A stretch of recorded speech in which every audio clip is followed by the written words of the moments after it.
प्रणाम प्रणाम जी, आयुष्मान।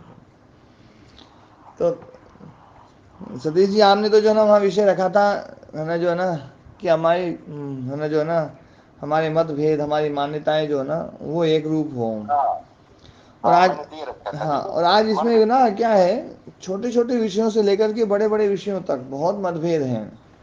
यहाँ तक कि यज्ञ में पानी इधर से डालना है या इधर से डालना है, इसमें कई मतभेद हैं। बहुत मतभेद है। हाँ आज से 15-20 साल पहले मुझे बहुत अच्छी तरीके से याद है, है ना, पानी जो डाला जाता था तो दाएं से बाएं तरफ ही डाला जाता था, सब में जो है अच्छा। ना दाएं से बाएं। लेकिन धीरे हाँ धीरे जो है ना, अब वो बोले कि नहीं, पहला वाला जो पानी है ना वो बाएं से दाएं मतलब जो है ना कि भैया दीपक इधर रखा हुआ है तो दीपक की तरफ डालो। तो फिर उसके बाद में जो ना, जो चौथे बाद में जो देव सविता पशु वयज्ञम जो है ना, उसमें जो है ना दक्षिण दिशा से शुरुआत करते थे, अब उसको पूर्व दिशा से शुरुआत करने लगे बहुत जगह, हाँ जी। है ना। तो मैं कई बार सोचता हूँ मन कि यार 20 साल पहले वाले लोगों को शायद संस्कार विधि में या इसमें लिखा हुआ समझ में नहीं आता था शायद, अब वालों को विशेष रूप से समझ में आया है। और क्या गारंटी कि अब वालों को समझ में आ गया है। उससे आगे भी तो हो कल सकता है। स्वामी स्वामी जी, कल मैंने टंकेश्वर जी जो है ना जी कुलपति, ये हम्म। सेंट्रल यूनिवर्सिटी के, वहाँ हम्म। सेंट्रल यूनिवर्सिटी पाली में यज्ञ किया था। हम्म। तो वहां भी यज्ञ पे ना अलग अलग पद्धति थी। हम्म। तो ये हो ही रहा है जी जगह जगह। पर हाँ। ये तो संस्कार विधि से सुलझा लेंगे हम, जो जो चर्चा स्वामी जी के सामने ना हो पाई और जो उलझ रही है उनमें सब एक मत हो जाए तब काम चले।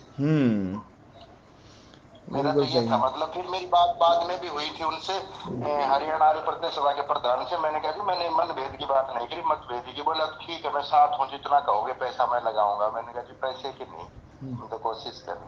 हाँ हाँ, ठीक है जी, ये स्वामी पैसे अंत से तक इकट्ठे भी तो नहीं होंगे। लोग। हाँ जी। ये तो पैसे से इकट्ठे भी नहीं होंगे। इसमें तो क्या है, देखो मैं जो जहाँ तक समझता हूँ, जब तक आर्य समाज में अच्छे गुरुकुलों का संचालन और वहाँ पर बढ़िया योग्य जो ना विद्वानों द्वारा सब दर्शनों का जो है ना अध्ययन अध्यापन हो, और सारे विषय जो है ना, मतलब केवल यूं नहीं कि मतलब जो है ना, मतलब वहाँ पर नव्य न्याय भी जो है ना वो भी पढ़ाया जाए, प्राचीन न्याय शास्त्र वो भी पढ़ाया जाए, है ना, शंकराचार्य का वेदांत भी पढ़ाया जाए, और सब चीज़ पढ़ करके उसके बाद में फिर पता चले ना कि आदमी की जब बुद्धि खुलेगी, जब सारी वृत्तियों में निष्णात होगा, तब आदमी है ना विवेक कर सकता है। अपन ने एक ही एक विषय पढ़ा है तो उसमें तो अपन अपने वाला तो सही बताएंगे ही, सारे विषय जो सही है ना पढ़ करके उसके बाद में जब विश्लेषण होता है तो विश्लेषण सही होता है। तो हाँ जी। जी हाँ जी। स्वामी। तो अभी ये जो चर्चा चल रही थी, सत्व पुरुषान्यता ख्याति मात्र से सर्वभावाधिष्ठातृत्व सर्वज्ञातृत्व, है ना, ये सूत्र अपना पूरा हुआ। और इसमें सत्व और पुरुष जो है उसकी अन्यता ख्याति हो जाए, ख्याति मतलब ज्ञान, तो अन्यता ख्याति, अन्यता का ज्ञान, ये पृथक है दोनों, सत्व अलग है और पुरुष अलग है, ये बोध मात्र रह जाए, ऐसा जब वो हो जाता है। सत्व जो है ना, देखो इसमें तीन बातें हैं। पहले भूत जयता बताई, फिर इंद्रिय जयता बताई, ये देखो अंतिम सिद्धियां हैं ये।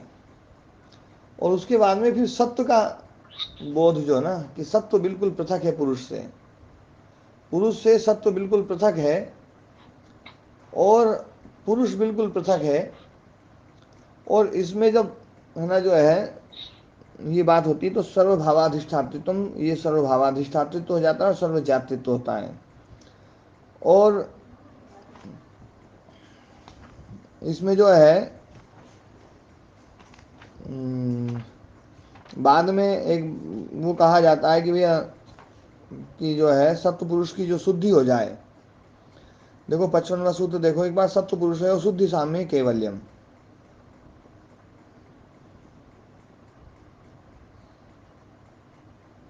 हाँ जी दयाराम जी। जी महाराज। हाँ जी। तो जी महाराज देख रहा हूँ, सब तो पुरुष सत्व और बुद्धि पुरुष सब में की क्या शुद्धि बोले। है ना, तो सत्व की शुद्धि क्या है? सत्व की शुद्धि तो उसके राग द्वेष आदि हट हाँ, जाए। मतलब जो है रजस और तमस रूपी जो मल है वो उसके जो है ना खत्म हो जाए, वो है ना सत्व की शुद्धि। जी और सत्व की शुद्धि ये भी है कि उसमें पुरुष का जो व्यवहार किया जा रहा था सत्व में, कि सत्व ही वास्तव में पुरुष है, तो पुरुष से भिन्न है ये बोध होना भी सत्व की विशेष शुद्धि है। जी महाराज, हाँ ये ये बोध हुए बिना फिर शुद्धि संभव ही नहीं पूरी पूरी। हाँ, रजस और तमस हटने पर और पुरुष का अन्यता प्रत्यय होना जो ना वो प्रारंभ हो जाए कि पुरुष जो है अलग है, बिल्कुल पृथक है, ये बोध जो है ना जब हो जाए, तो फिर क्लेश दग्ध बीज हो जाते हैं। और तब पुरुष से है ना पुरुष की शुद्धि सारूप्यम इव आपन्नम होती, पुरुष के समान जो है ना जैसे पुरुष शुद्ध होता है, ऐसे ऐसे जो है ना सत्व भी बिल्कुल शुद्ध जैसा दिखाई देता है। तो सत्व की शुद्धि जो है ना वो बताई, फिर पुरुष की शुद्धि महाराज बता। हम्म। ऐसा लगता है महाराज कि इससे पहले सत्व की स्थिति ये होती है कि वो अपने को पुरुष जैसा मानता भी है, और फिर सत्व के गुण भी उसमें उपस्थित है, तो दोनों का एक तरह से घालमेल हो रहा है। दोनों घालमेल हो रहा है ना। और जब ये मान लिया जाता है कि भैया सत्व शुद्ध हो गया, तो सत्व शुद्ध हो गया मतलब सारे राग द्वेष खत्म हो गए, रजस तमस जो है ना वो झटक दिया गया है, और पूर्ण सत्व अवस्था है। और पूर्ण सत्व अवस्था में एक ज्ञान रहता है, तो वो ज्ञान कौन सा रहता है? वो ज्ञान ये रहता है कि पुरुष से ये पृथक है, पुरुष से ये जी पृथक है, ये ज्ञान रहता है, ये ही उसका सत्व भाव है। क्योंकि जी यदि महाराज। सत्व भी खत्म हो जाए फिर तो खत्म ही हो गया पूरा। तो सत्व तो रहेगा जब तक अंतिम अवस्था रहेगी ना, तो उसमें ओ सत्य महाराज जी, रहेगा। हाँ जी। पुरुष से यहाँ ईश्वर लिया जा रहा है या आत्मा? आत्मा आत्मा आत्मा लिया जा रहा आत्मा आत्मा। है, ईश्वर नहीं लिया जा रहा है। ना ना। ठीक है महाराज जी। है ना। तो पुरुष से ये है ना बिल्कुल अलग है, पृथक है। सत्व जो है, ये भाव ये ज्ञान उसका निरंतर बना रहे, ये उसकी सत्वता है। और पुरुष का ये शुद्धि क्या है? तो बोले पुरुष की शुद्धि ये है कि उसमें देखो पुरुषस्य उपचरित भोगाभाव शुद्धि ही, पुरुषस्य उपचरित भोगाभाव शुद्धि, पुरुष में जो भोग है, तो पुरुष में तो उपचार भोग में है तो नहीं है, लेकिन उपचरित जी भोग है, उपचार से भोग है। उपचार मतलब उपचार मानी वैसा मान रखा है आपको जो चीज ज्ञानवश। जैसी नहीं है उसको वैसा मानना, इसको कहा जाता है उपचार। जी जो चीज जैसी नहीं है उसको वैसा मानना, ये है उपचार। है ना। सामीप्येन चरितम घटितम उपचारम, है ना। उपचार जो सामीप्यता के कारण से उसमें जो है ना ये वो कर दिया जाता है। जैसे सिंहो मानव कह, तो सिंह वो मानव जो है ना वो तो बालक तो बिल्कुल एकदम शेर है, तो शेर तो है नहीं, पर शेर का उपचार कर दिया गया उसमें। उपचार का क्या मतलब हुआ महाराज जी? उपचार मतलब जो जैसा नहीं है उसको वैसा बना देना। तो जो ये उपचार आता है बीमारी में, वो भी इसी से वो बना अलग है है, क्या शब्द? वो अलग है। वो अलग है। है ना। वो अलग है, हाँ हाँ। ठीक। देखो वो जो उपचार है ना वो है ना समीप में रह करके, किसी के समीप में रह करके उसके अनुसार चलना, चर्या, वो है उपचार। सामीप्य न चर्या, उपचार ना, उपचर्या करते हैं ना, जो वैद्य के पास में रहता है व्यक्ति और वैद्य जैसा बोलता है वैसा करता है, वो है उपचार। तो वहां पर वो आयुर्वेद का उपचार शब्द है। सब जगह के अलग अलग है ना शब्दों के अर्थ होते हैं। जैसे ठीक है महाराज जी। है ना आयुर्वेद में गुण शब्द का अलग अर्थ है, व्याकरण में गुण शब्द का अर्थ आ ए ओ है ना। और यहाँ पर गुण शब्द का अर्थ तीन गुण सत्व रजस तमस है। तो सब जगह के अपने अपने अर्थ हैं शब्दों के। तो ये जो उपचार शब्द है ना, ये तो बड़ा साहित्यिक शब्द है। जैसे जैसे महाराज जी पुरुष शब्द को ही ले लें, पुरुष शब्द का सामान्य लोक व्यवहार में कुछ और अर्थ है, और यहाँ योग दर्शन आदि में और अर्थ है। हाँ, वस्तुनि वस्तुअंतर व्यवहार उपचार, जी महाराज। है ना। वस्तु में दूसरे वस्तुअंतर का व्यवहार करना, यही उपचार कहा जाता है।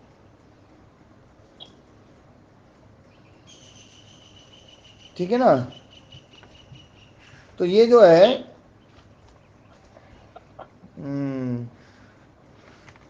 उपचार तो काफी प्रसिद्ध चीज है ये ना, जो ना काफी आता है। विजेंद्र जी का माइक खुला है, थोड़ा सा डिस्टर्ब हो रहा है। विजेंद्र जी, ब्रिजेंद्र जी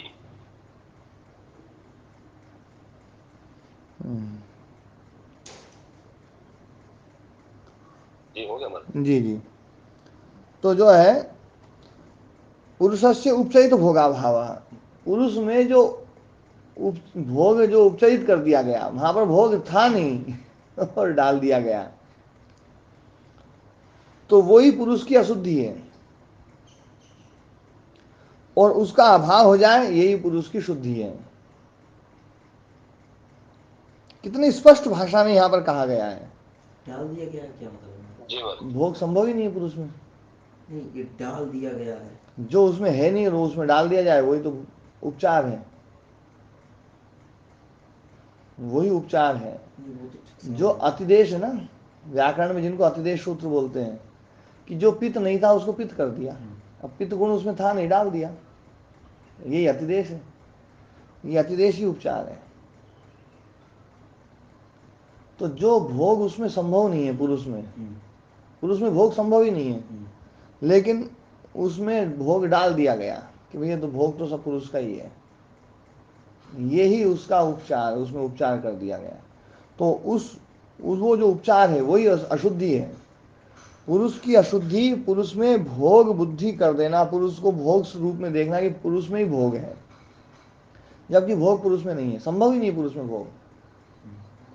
तो उपचरित भोगाभाव, उस भोग का अभाव जो उपचरित था, जो वास्तव में था नहीं, उसमें उपचरित कर दिया गया था, बुद्धि के कारण से डाल दिया गया।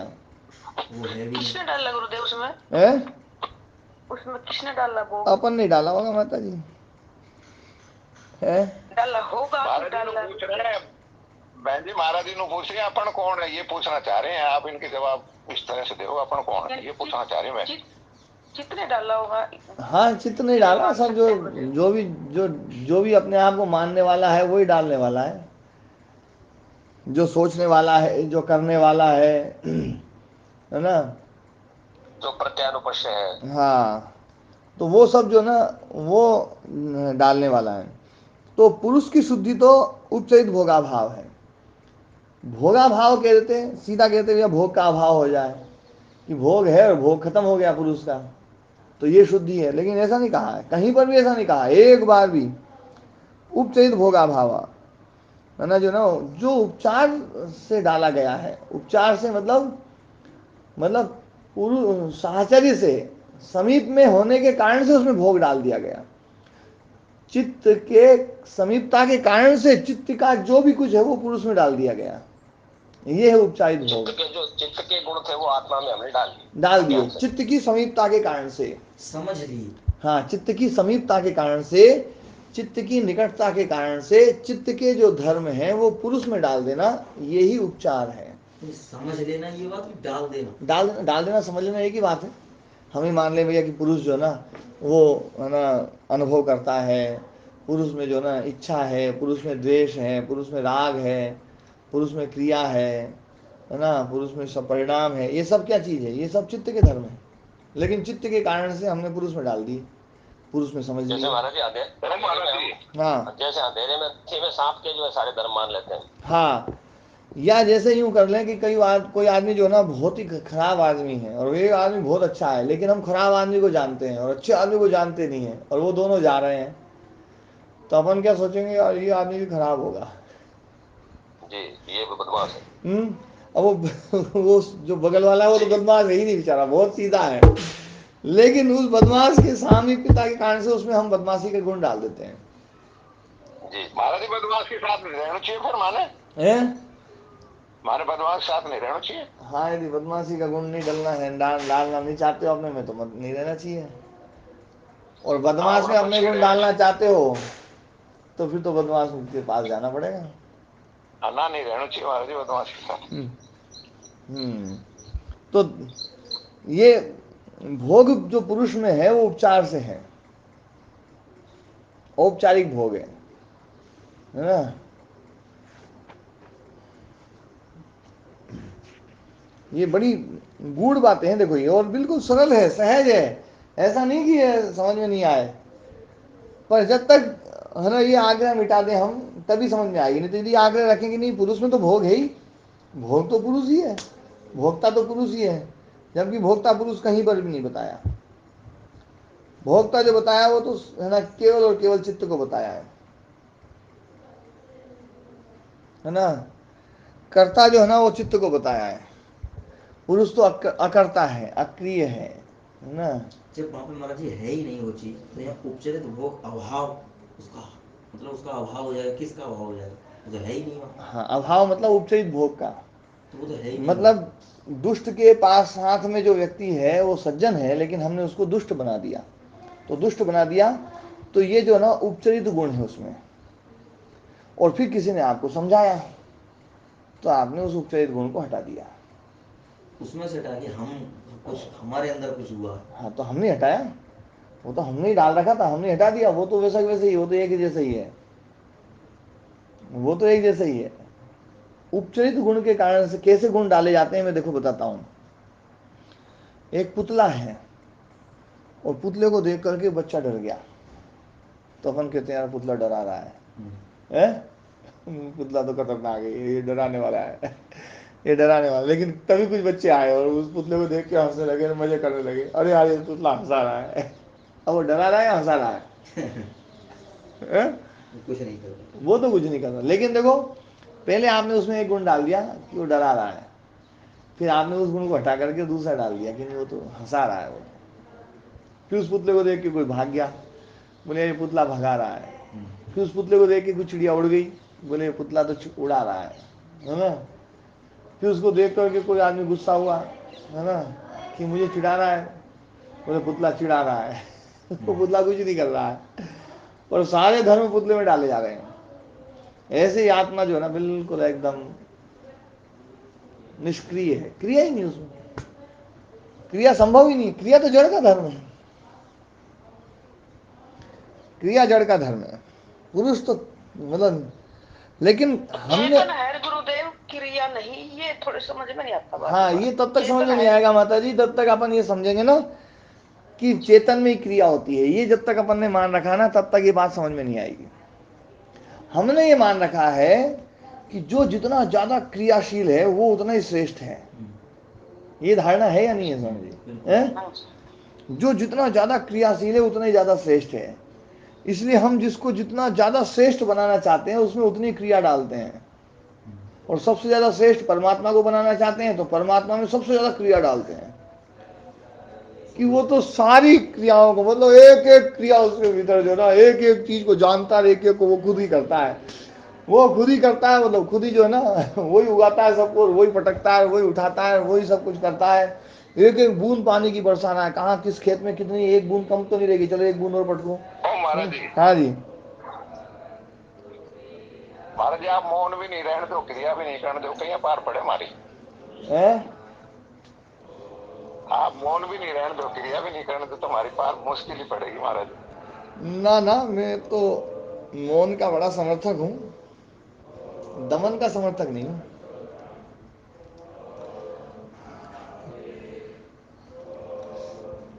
नरेश जी जुड़े हैं कि नहीं? नरेश जी, नरेश जी ने कहा था अभी। राम कुमार जी दूसरे अर्थों में कह रहे हैं जी। हाँ, राम कुमार जी ये कहना चाह रहे हैं, शायद मैं जैसा समझाऊं कि मौन नहीं रहने देने का तात्पर्य है कि आप जो है ईश्वर से कुछ करवाते भी नहीं और सब कुछ करवा भी लेते हैं। नहीं ये तो मौन जो इनका जो भाव था ना, वो आप वाला जो मौन के बारे में मैंने थोड़ी सी टिप्पणी करी थी ना उस दयाराम जी वालों तो महाराज जी बहुत ईमानदारी से बता रहा हूँ, आप सही समझाओ। इतनों में तब तो दर्शन नहीं हुआ अभी। मैं तो तभी समझ गया था जब महाराज जी जब कह रहे थे, तभी मैं समझ गया था कि महाराज जी एकदम उचित कह रहे हैं कि भाई मौन मौन मन से रहा जाए तो ही बात बनेगी, बाकी तो दमन है। हाँ, बाकी दमन है ना जो है। क्रिया जो है ना, ये तो प्रकृति का धर्म है। इस बात को चाहे बुढ़ापे में जाकर के समझ लो, अगले जन्म में समझ लेना, उससे अगले जन्म में समझ लेना, या आज समझ लो या 10 दिन बाद समझ लो। क्रिया जो है ना, ये प्रकृति के अलावा कहीं और जा ही नहीं सकती है। क्रिया प्रकृति का धर्म है ना। रजस से आगे कुछ क्रिया है ही नहीं, रजोगुण से आगे क्रिया नहीं है। जन्य ज्ञान सत्व गुण में है, स्थिति जो है ना तमोगुण में है। तो ये सब जो है ना, ये क्रिया वाली जो बात है ना, इसलिए मैं थोड़ा सा इससे जो है ना, और पुरुष को निष्क्रिय कहा गया है, निष्क्रिय पुरुष, पुरुष निष्क्रिय है। और पुरुष में तो है ना, जो है ना, बिल्कुल इसमें तो वो है ही नहीं। ये तो काफी अपने जो है ना, हाँ जी, जब हम पुरुष को सर्वव्यापक मानते हैं तो सर्वव्यापक में तो क्रिया संभव ही नहीं है। हाँ, जो पहले ही सब स्थानों पर है, उसमें गति कैसे होगी? हाँ, बिल्कुल सही बात है। पर अब तक तो करते रहे। जी महाराज जी, नहीं करने वाले तो अभी भी वैसा ही कर रहे हैं जी, करते रहेंगे, समझना चाहते हैं। बार बार आता है कि देखो 7वें सूत्र में, साधन पाद के 7वें सूत्र में कहा है, सत्वे कर्मणि तपि क्रिया न अपरिणामी निष्क्रिय क्षेत्रज्ञ। जो निष्क्रिय क्षेत्रज्ञ है, निष्क्रिय है वो, उसमें क्रिया नहीं है। तभी क्रिया तो सत्व कर्म में, सत्व कर्मणि जो ना, जो सत्व है, सत्व रूप है, और उस जो है ना सत्व में तब क्रिया है और रज उसको तपा रहा है। तो जो है ना, सत्वे तो तप्यमाने तदा कारानुरोधी पुरुषो अनुतप्यते इति दृश्यते। और सत्व जब तपता है ना, तो तदाकारानुरोधी, उसके आकार का अनुरोध जिसमें कर लिया गया है, उपचार जिसमें कर लिया है, ऐसा पुरुष जो ना अनुतप्यते है ना, बाद में तपा ऐसा दिखाई देता है। पहले तप लिया, फिर इसके कारण से वो तपा है, ऐसा दिखाई देता है ना, ये दर्शित विषयत्वाद होने के कारण से। और जो है 18वें सूत्र में कहा गया है, तौ हेतौ भोगौ भोग अपवर्गौ बुद्धि कृतौ, तौ हेतौ भोग अपवर्गौ बुद्धि कृतौ बुद्धौ एव वर्तमानौ कथम पुरुषे व्यपदिश्यते। ये तो बुद्धिकृत है, भोग अपवर्ग बुद्धिकृत है, और बुद्धि में ही वर्तमान रहते हैं। पुरुष में इनका व्यवहार क्यों हो जाता है? तो वो बोले उपचार से। एक उदाहरण भी दिए महाराज जी, यथा विजय पराजय वर्तमान स्वामी ने व्यपदिश्यते है ना, नहीं चाहते तो क्या करे कोई। हाँ हाँ, तो बिल्कुल साफ साफ जो है ना, ये तो चीजें जो है ना, पुरुष भोक्ता नहीं है, ये बिल्कुल स्पष्ट है। भोक्ता तो जो है ना, ये चित्त ही है। पर चित्त तब भोक्ता है जब पुरुष का योग है, संघात है, तब चित्त भोक्ता बनता है। और इस संघात को मिटाना ही बस यही है ना अपना काम है। ये संघात अविद्या के कारण से है, तो सारी जड़ अविद्या है, और इस संसार का निर्माण भी अविद्या कर रही है। अब ये बात जो है ना मैं बोलता हूँ, अविद्या का अभाव होने से संयोग का अभाव हो जाता है। जी जी। और मेरे से यही मतभेद है बस कि ना, सब लोग कहते हैं संसार को परमात्मा ने बनाया, मैं कहता हूँ अविद्या ने बनाया। अब बिल्कुल उल्टी बात जो है ना, कितनी मतलब जो है तो बात खतरनाक बिल्कुल।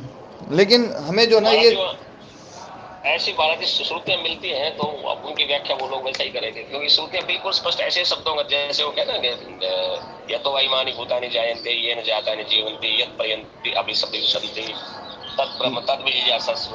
अब स्पष्ट ही तो कहा है कि जिसने संसार को बनाया, जो संसार को चला रहा है, जो संसार जिसमें जाकर लय हो जाता है, वही ब्रह्म है। देखो ब्रह्म के बारे में हमेशा बताता हूँ, ईश्वर के बारे में, कि बिना उसकी उपस्थिति के संसार एक क्षण भी न तो ठहर सकता है, न उसकी उपस्थिति के बिना इस संसार में एक जरा सी भी कोई क्रिया हो सकती है, और न ही उस परमात्मा की उपस्थिति के बिना इस संसार में कोई भी ज्ञान पैदा हो सकता है। ये बात मैं स्पष्ट रूप से डिंडिम घोष के साथ में कहता हूँ, रात में उठा करके पूछोगे तो भी यही बात कहूँगा कि उसकी उपस्थिति के बिना इस संसार में मतलब कुछ नहीं हो सकता, कुछ क्या, कुछ भी नहीं हो सकता। नमस्ते गुरुजी। हाँ नमस्ते जी। लेकिन फिर भी मैं इस बात को बोलूँगा कि वो है ना, वो भी करता नहीं है, क्रिया उसमें भी नहीं है, क्रिया उसमें भी नहीं है। सारी व्यवस्था उसकी तो उसके नियंत्रण में तो है, जब सारी व्यवस्था उसी की है।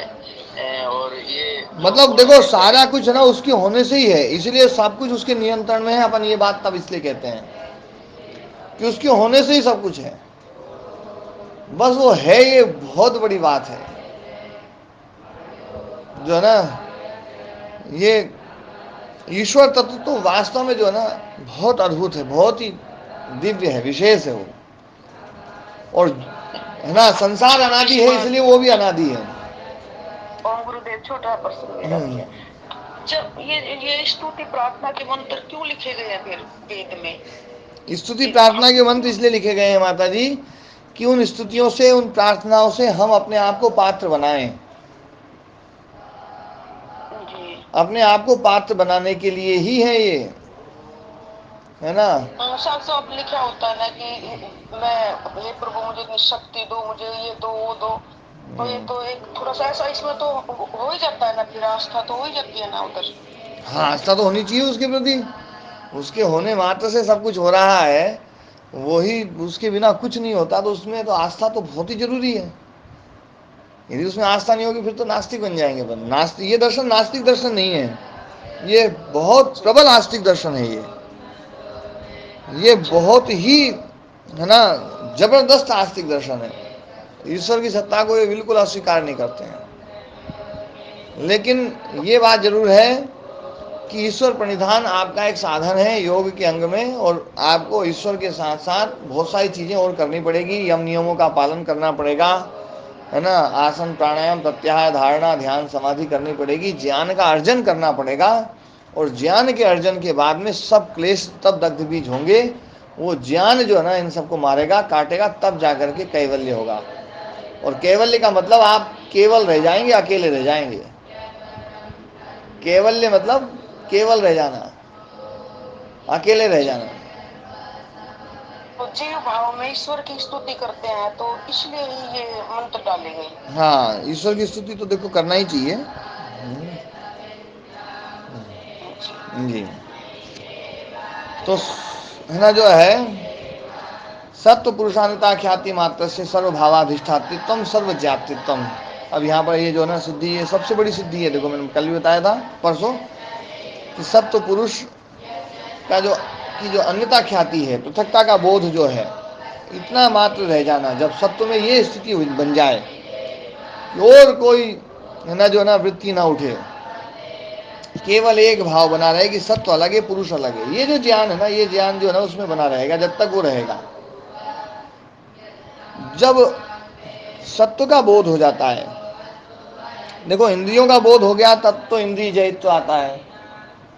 और जब सत्व का बोध होता है तो सत्व जयित्व नहीं, सर्वाधिष्ठातित्व, क्योंकि सब में उसी का रूप है। सारा जो ना, ये सारा जो खेल है ना वो सत्व का है, चित्त का है। तो जिसने चित्त को समझ लिया ना, उसमें सर्व अधिष्ठातित्व और सर्व जातित्व बोध शक्ति आ जाती है। ये विशेष जो ना इसकी व्याख्या कल कर दी थी। और सर्व भावाधिष्ठातित्व का मतलब था सर्व कर्तृत्व, वो सब कुछ कर सकता है, कुछ भी कर सकता है, सब कुछ जान सकता है। हाँ सब कुछ जान सकता है, सब कुछ कर सकता है। अनंत नहीं कर सकता है, अनंत नहीं जान सकता है। अनंत में और सब में मैंने अंतर बताया था। सब सीमित है, सीमा सहित है। सब कुछ कर सकता है मतलब वो अपनी सीमा में, जहां तक उसने सीमा बना रखी वहां तक ही करेगा जो कुछ करेगा, है ना। ईश्वर जो है ना वो अनंत शक्ति वाला है, अनंत ज्ञान है उसका। उसमें मतलब जो है ना उसमें कोई चीज कमी नहीं है उसमें। अब आगे बताया जा रहा है तद वैराग्यादपि दोष बीज क्षय कैवल्यम।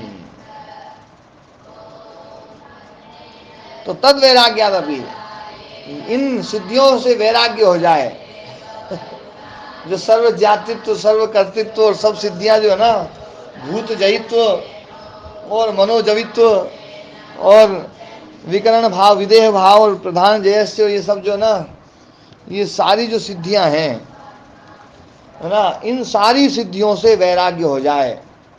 सिद्धियां देखो अपने आप में चीजें हैं, लेकिन उनको है ना, ये सिद्धियां केवल और केवल, देखो ध्यान देने वाली बात है, ये सिद्धियां बीच में आती हैं, पर ये सिद्धियां बाधक बहुत हैं। एक पक्ष में ये बाधक है, एक पक्ष में साधक है। साधक वो है कि भैया सिद्धि आ गई तो आप आश्वस्त हो जाएंगे कि मैं सही दिशा में चल रहा हूं। तो ये योगी को आश्वासन देने के लिए है, केवल इन सिद्धियों का प्रयोग करने के लिए नहीं है। ये सिद्धियां, जो इन सिद्धियों का प्रयोग करेगा वो योग भ्रष्ट हो जाएगा, और वो व्यक्ति जो है ना सिद्धियों में फंस जाएगा। तो योगी के लिए ये बाधक है, इसलिए तद वैराग्यादपि, उनसे भी वैराग्य हो जाए, है ना। दोष बीज क्षये, दोष है राग द्वेष और उनका बीज है अविद्या। दोषों का बीज क्या है? अविद्या। अविद्या मदर क्लेश है, अविद्या मदर क्लेश, और चार हैं अदर क्लेश। तो ये सारे राग द्वेष जो है ना, ये दोष हैं, और उनका बीज है अविद्या, और उसका क्षय हो जाए तो कैवल्य। अविद्या का क्षय होना होगा तभी कैवल्य होगा। इसलिए इन सब से भी वैराग्य करना जरूरी है, इनसे भी आगे बढ़ना जरूरी है ना। तो तद वैराग्यादपि दोष बीज क्षय कैवल्यम।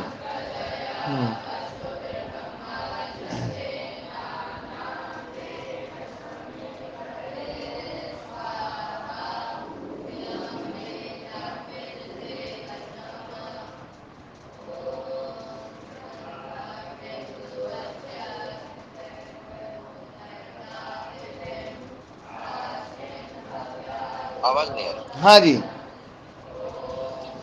तो यदा अस्य एवं भवति क्लेश कर्म क्षये, यदा अस्य एवं भवति क्लेश कर्म क्षये सत्वस्य अयम विवेक प्रत्ययो धर्मः, है ना। जो विवेक प्रत्यय है, विवेक ज्ञान है, ये जो पहले बात आई ना, सत्व पुरुष अन्यथा ख्याति, और सत्व पुरुष का अन्यथा ख्याति, ये जो विवेक प्रत्यय है, ये विवेक प्रत्यय जब योगी को यूँ पता चल जाता है कि क्लेश और कर्मों का क्षय हो जाएगा, यदा, जब क्लेश कर्म क्षय, है ना, अस्य एवं भवति, उस योगी को इस प्रकार बोध होता है कि सत्वस्य अयम विवेक प्रत्ययो धर्म है। ये विवेक प्रत्यय जो है ये सत्व का धर्म है। किसका धर्म है? बुद्धि का धर्म है ना। तो बुद्धि का धर्म है तो इसको भी छोड़ो।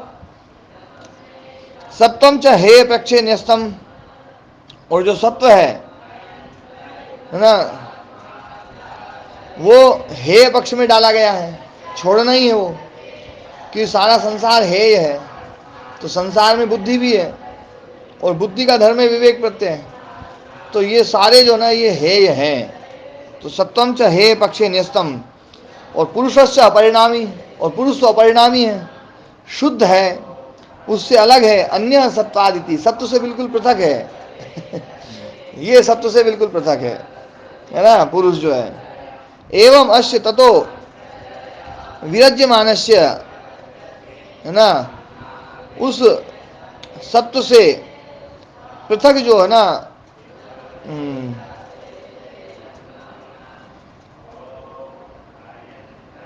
जो विरज्यमान, विरक्तमान, मतलब जो ना उससे पृथक होता हुआ जो ये पुरुष है, तो यानी क्लेश बीजानी, जो क्लेश के बीज हैं,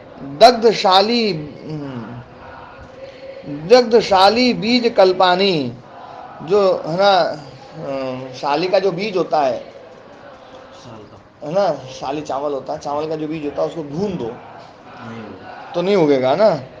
तो दग्ध शाली बीज कल्पानी अप्रसव समर्थानी, जो प्रसव में समर्थ नहीं हो गए अब, है ना, वो क्योंकि क्लेश बीज जो ना दग्ध कर दिए गए, जो प्रसव में समर्थ नहीं है। तानी सह है ना, तानी वो जो बीज है वो मनसा सह प्रत्यस्तम गच्छन्ति, चित्त के साथ में प्रत्यस्त को, है ना, समाप्ति को चले जाते हैं। मनसा मतलब चित्तेन सह, यहाँ पर मन शब्द चित्त के लिए है। तो चित्त के साथ में वो जो क्लेश के जो बीज हैं वो सारे के सारे वो मन के साथ में प्रत्यस्तम गच्छन्ति, प्रत्यस्त को चले जाते हैं। तेषु प्रलीनेषु, और उनके प्रलीन हो जाने पर, उनके लीन हो जाने पर, अव्यक्त में चले जाने पर, पुरुषः पुनः इदम तापत्रयम न भुंगते, पुरुष जो है ताप त्रय को नहीं भोगता है। जब तक वो है तब तक ही उसको भोगी बना रखा है। जब ये गए, अब ये वापस पुरुष उसमें जुड़ेगा ही नहीं, है ना। तो पुनः ताप त्रयम न भूंगते, फिर ताप त्रय होना भोग नहीं है। यूं नहीं कहा कि भैया इतने काल तक भोग, वो नहीं है, काल की कोई बात ही नहीं है, फिर कभी नहीं भोग सकता वो, है ना। तो ये है ना जो ना, तद एतेषां गुणानां मनसि कर्म क्लेश विपाक स्वरूपेण अभिव्यक्तानां चरितार्थानां प्रतिप्रसवे पुरुषस्य आत्यंतिको गुण वियोगः कैवल्यम। तद एतेषां गुणानां, तो इन गुणों का, मनसी मन में, कर्म क्लेश विपाक स्वरूपेण अभिव्यक्तानां, जो मन में जो ना चित्त में कर्म क्लेश विपाक स्वरूप से जो अभिव्यक्त हैं, कौन? गुण।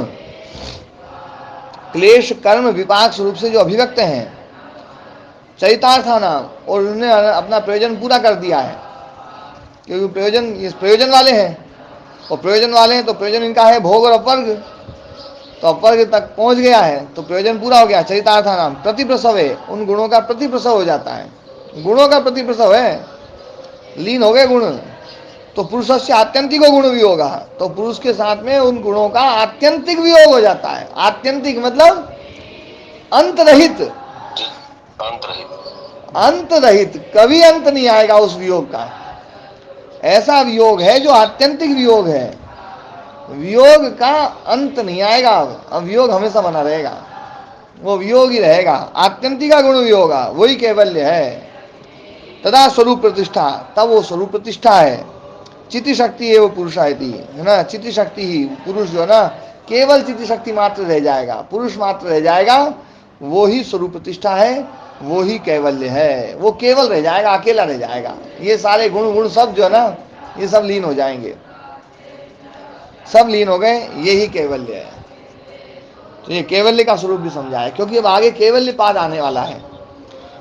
तो कैवल्य पाद आने वाला है, तो उस कैवल्य की भूमिका बन रही है।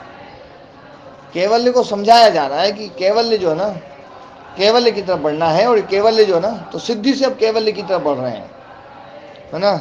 तो ये जो है, इन सिद्धियों से भी वैराग्य हो जाए, और सारे जो क्लेश रूपी दोष हैं, उन दोषों का जो बीज है अविद्या, उसका क्षय हो जाए, तो पुरुष केवल बच जाएगा, अकेला बच जाएगा, सारे गुण विलीन हो जाएंगे। जो क्लेश कर्म विपाक स्वरूप थे, उन वो जो है, जो बुद्धि में वर्तमान है, बुद्धि में रहते हैं, बुद्धि के धर्म हैं, और वो सब जो है ना, अपनी बुद्धि के साथ वहाँ सब समेट मूट करके अव्यक्त में गए, कुछ नहीं बचेगा उनका, पूरी पोटली खत्म। तो ऐसा जो है, ये कैवल्य हो गया।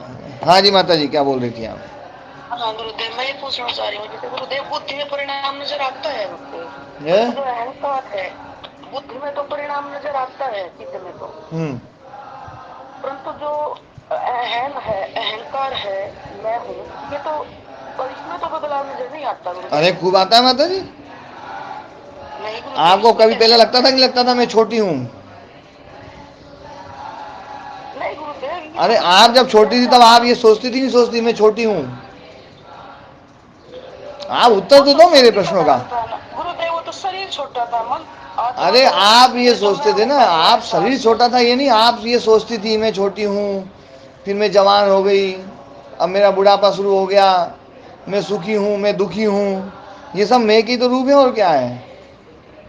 ये है अहंकार के परिणाम। मैं होने का जो एहसास है वो तो अलग से नहीं हो रहा ना गुरुदेव। नहीं, अभी तो मैं अहंकार की बात कर रहा हूँ, मैं जो अहंकार की बात कर रहा हूँ, इस अहंकार में बहुत बदलाव होते हैं। ये सारे अहंकार के रूप है, मैं सन्यासी हूँ, मैं मनुष्य हूँ, मैं फलाना हूँ, मैं ढिकना हूँ, मैं सुखी हूँ, मैं दुखी हूँ, मैं रोगी हूँ, मैं स्वस्थ हूँ, है ना, और अब मैं, वो तो परिस्थिति से जुड़ते हैं गुरुदेव, जब होता है ये हाँ तो ये परिस्थिति परिणाम से है सब, जुड़ते हैं जब। ये सारे परिणाम है। तो ये जो अपने ये होने सारे का अनुभव है वो अलग तो नहीं हो रहा ना गुरुदेव, वो तो एक सही हो रहा है जैसा अपने होने का जो अनुभव है। तो आप ये तो सारे माता जी है ना, जो आप तो ये सोच हाँ रही जी, हैं कि है ना अहंकार का नाम लेकर के गुरु जी है ना जो ना आत्मा में परिणाम दिखा दे। मैं आत्मा में तो परिणाम नहीं दिखाऊंगा माता जी। नहीं जैसे मैं हूँ, जो अपने होने का अनुभव है वो बोल रही हूँ गुरुदेव मैं। हाँ तो जो मैं जो हूं ना, अपन होने का अनुभव, हाँ ये जी। मैं हूं में ना, मैं जो है ना मैं, ये भी अहंकार का ही है। हाँ तो अहंकार भी तो जड़ में आएगा ना गुरुदेव। हाँ तो ये मैं हूं तो बदल जाएगा। अपन जैसी गाय बनेंगे ना, या अपन है ना, मैं हूं जो है, ये जैसे ही अपन अंग्रेजी में जाएंगे ना तो आई एम, मैं हूं में आई आ जाएगा, मैं खत्म हो जाएगा, आई आ जाएगा। पता नहीं गुरुदेव, मेरे को नहीं लगता ये मैं हूँ बदल रहा है। मेरे को तो अच्छा, ऐसा लग रहा है कि मैं हूँ तो एक रस चल रहा है, अरे एक रस चल रहा है मैं हूँ तो माता जी फिर तो आपको आत्मा का साक्षात्कार हो गया।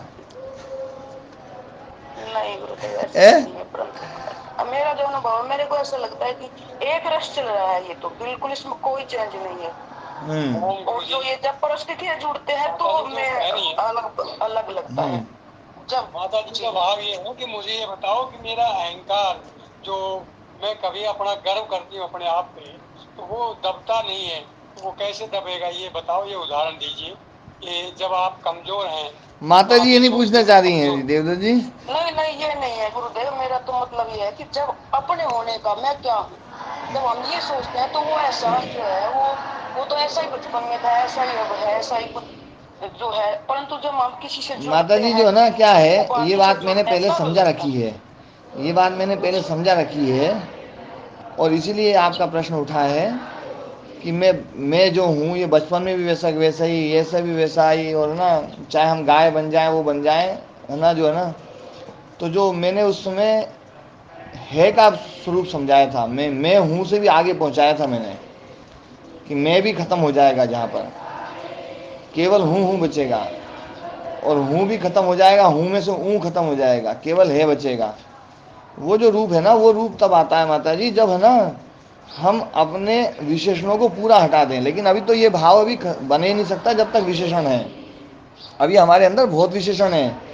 अभी तो ये पता चल रहा है कि अभी मेरे को गुरुदेव ने संन्यास नहीं दिया, अभी मैं सन्यासी नहीं बनी, अभी मैं सन्यासी नहीं कब बनूंगी, है ना। तो अभी तो बहुत सारे विशेषणों से भी लड़ना है आपको। अभी तो आप अपने आप को ये तो गृहस्थी गुरुदेव मानती है, वैसे तो वानप्रस्थी मानती हैं, है ना। जी जी और कितने ये अहंकार के बहुत रूप हैं, वो सारे खत्म होंगे तब जाकर के ये बात आएगी। ये मैं हूँ जो ना, ये बहुत अभी ऊंची स्थिति है जी ना। गुरुदेव हाँ चलो जी। जी, धन्यवाद ठीक है, ओम गुरुदेव। प्रणाम। हाँ।